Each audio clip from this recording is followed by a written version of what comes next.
Hindi yung century egg. Century egg yun. Yung pula naman, itlog na pula yun eh. Tapos yung puti, itlog na maalat, di ba? O paras lang yun. Parehas lang yun.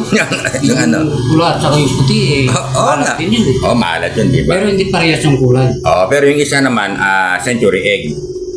Yung century egg, ginagawa yan mga 100 days. Century egg, kaya tinatawag na century eh. Diba? Tapos yung itlog na puti naman na maalat, yun siguro mga 19 days, no? O yung 20 days. ganyan, no? O yung itlog na pula, mga Ganun din. ano? Itlog na pula. Mga 19 days din. Hindi. Ilan? Hindi sa curriculum mo.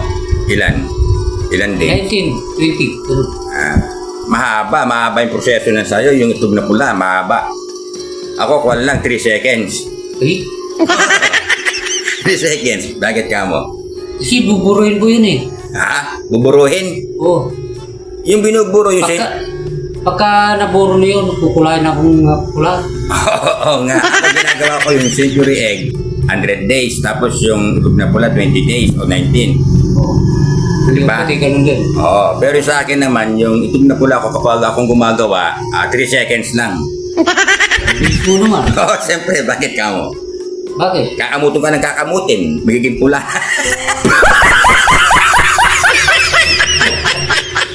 Bakit? Kakamutin mo na naman yung bayag. Siyempre, kakamutin. Pula yun. Hindi itong na pula. Dalawa lang yung itlog mo, kakamutin mo. Iba naman yun. Isang maputi, isang mapula. Yun ang itlog na pula, di ba? Napunta naman sa itlog mo. 3 seconds lang. 3 seconds na. Ikaw. Siyempre, pag makati, kamutin mo. Di ba? Pagkatapos ng pupula na.